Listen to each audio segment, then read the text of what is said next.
Hay vestigios que datan de hace 7000 años aproximadamente, en donde se han encontrado vasijas y jarras con remanentes de vino. Esto quiere decir que la humanidad desde hace miles de años se topó con este proceso, un proceso biotecnológico que se conoce como fermentación.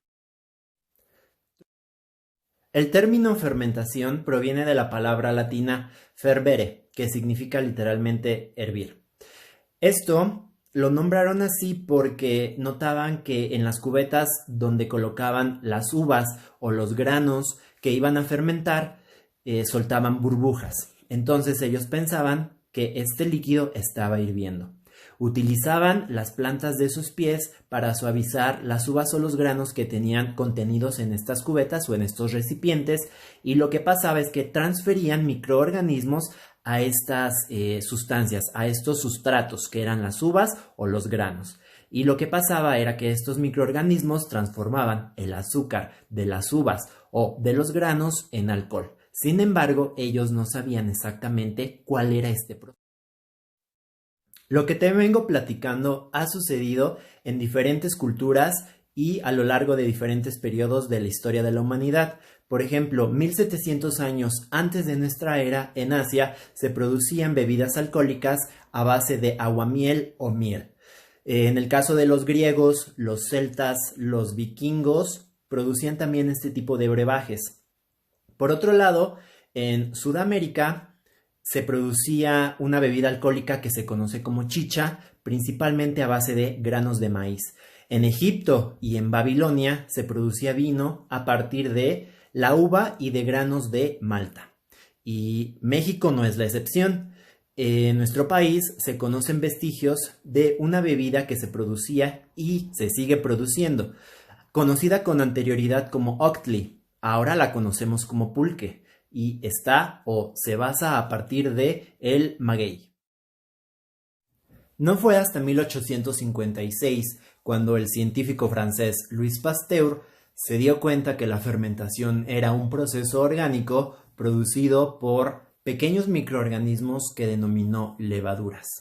Se dio cuenta que estas levaduras transformaban los azúcares de las frutas en alcohol y dióxido de carbono, entre otros productos orgánicos. También, realizando más experimentos sobre la fermentación, se dio cuenta que las levaduras no eran el único microorganismo que fermentaba azúcares. Descubrió que las bacterias también realizaban este proceso, pero en lugar de producir alcohol, producían un compuesto orgánico que se conoce como ácido láctico. Dejando de lado los antecedentes históricos, ahora nos concentraremos en el proceso de fermentación a un nivel bioquímico vista de manera general. El primer paso es la glucólisis, que es la ruptura de la molécula de glucosa en dos moléculas de piruvato.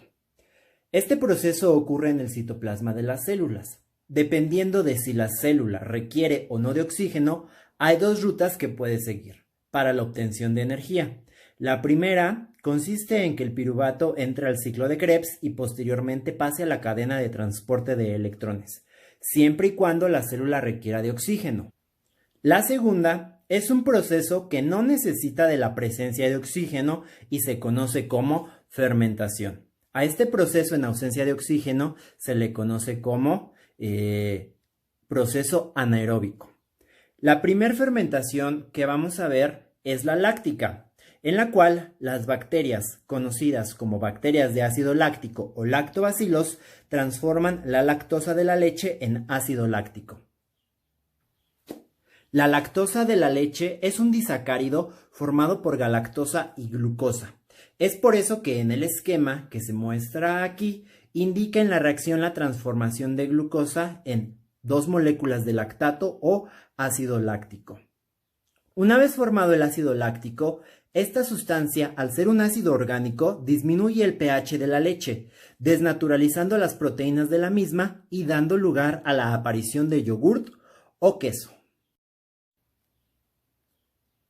El otro tipo de fermentación es la alcohólica, en la cual microorganismos conocidos como levaduras transforman la glucosa de las frutas o granos en etanol. Como subproducto se obtiene dióxido de carbono, que es un gas. Este gas se emplea en la industria de la panadería para que éste se infle.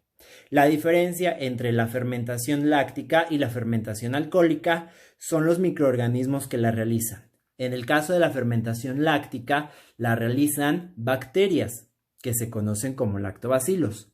En el caso de la fermentación alcohólica, la realizan microorganismos que se conocen como levaduras.